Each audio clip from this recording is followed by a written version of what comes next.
What's up with it, TikTok wholeness, Laylim Layler?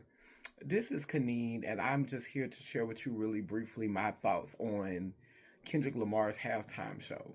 I watched it 3 times, so it really appealed to me intellectually. I think it wasn't about the performance as much as it was about the messaging. I have seen other people's review of the performance, and obviously, this is the Matrix. You got to be strategic with your storytelling, so I can agree there definitely was a lot of symbolism. But one of the things that it brought up for me when he was talking about Drake and he said he got some hoe in him. And as someone who is trans, who resonates more with the feminine, resonates more with my foremothers, I struggle with this idea that resting more in our feminine, if we were born with male genitalia, that this is somehow a diminishment of our being. Like this diminishes our personhood. I don't want to look like I'm bad mouthing black men, but we have to be able to have a conversation about this if the goal is truly to take advantage of this age of Aquarius where everything is kind of like coming together, like where this wall that's been put up that's kept us divided, the dam is breaking and we're coming together now. Everything is coming back together. All of the lies that were told, like all of that, the dam is breaking and everything just coming together now. And during this time when that's happening, I want to say to my brothers who identify with manhood and who identify with that construct, it's okay to celebrate your foremothers without having to be called a simp, without having to be called weak, or without having to be called a mama's boy. It's okay to hold space for the mother. It's okay to love the mother, to honor the mother. I'm thankful that I was not born with female genitalia in this reality, that I did not reincarnate as female this time. It imbues me with the ability to be able to say things that you really don't see black women saying. Like, I saw a lot of reviews about Kendrick Lamar's performance, but no one was really talking about the fact that his music does kind of cater to the brotherhood. His music does kind to his music caters to the brotherhood. His music upholds patriarchy. Even the way the performance was set up when the feminine energy came in, which was represented by the women when they took the stage, it kind of became softer. Uncle Sam even was like, this is what America wants, this is what they like. So when the female was introduced, or when the woman was introduced, it was a time where the performance was the least problematic.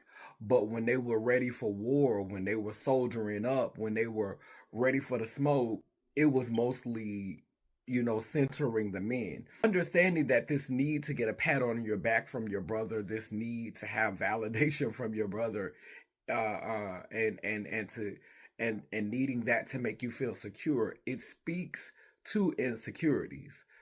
As a trans person, I have many times, I'll be honest and say that because I am perceived as a woman a lot of the times, or because I am accepted in women's spaces, my tone and my message is understandable. So in that way, I kind of have a soft landing, but there is this expectation of me to be a servant, to know my place, to speak when I'm spoken to.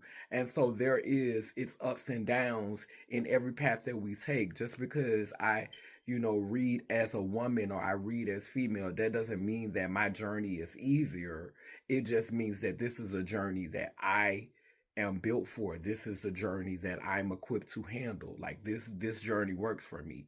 But on the other side of that, beings who identify as men and live in that world, they don't always receive that support from one another. They don't always receive that community from one another when they choose to uplift and honor their foremothers. And I just feel like Kendrick Lamar's music could be so much more powerful, and it could be so much more transcendent and so much more a crucial component to collective healing. And I'm saying this from one Gemini to another. If you could use your platform in a way that really, really shows the power that exist in both the masculine and the feminine, and own that power in you.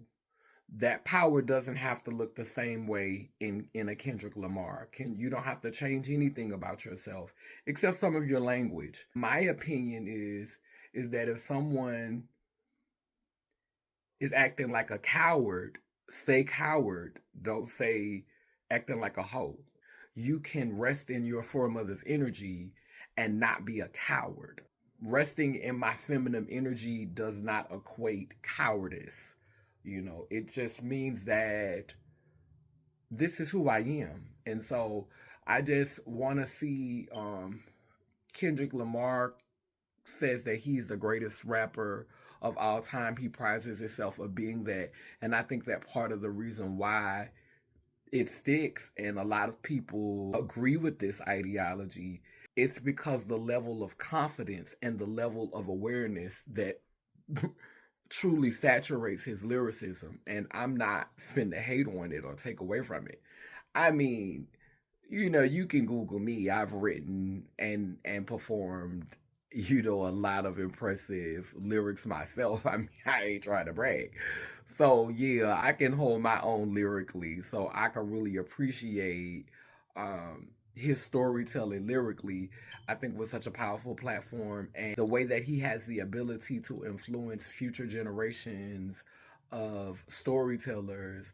I really think that if he could really just expand his consciousness. There was one point when Samuel L. Jackson said, "Do you know how to play the game?"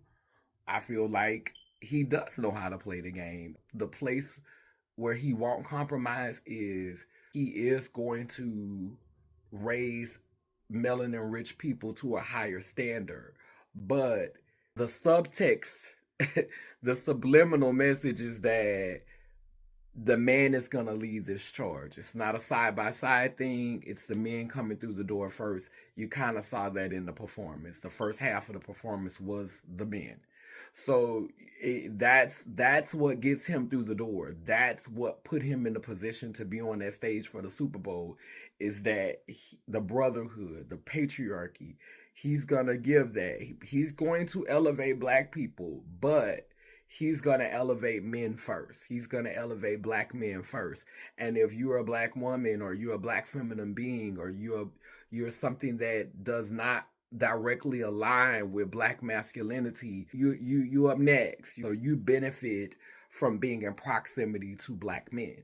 I understand. I get it. Like I said earlier, I know that a lot of times y'all are looked at as simps. Y'all are looked at as weak. Y'all are looked at as soft. And these and softness is has a negative connotation in a patriarchal, colonial, white supremacist reality. And I just want us to overcome the whiteification of who we are. You know, yeah, but other than that, like I said, I think it was one of the best halftime performances I've seen in a while. It was truly intellectual, but I felt like I needed to say that. That's what I wanted to add to the conversation. Thank y'all so much for watching. I love y'all. Be sure to click like on this video, follow me, and yeah, we not like them. Lay Live Lay Learn Nation, purple ones, rise.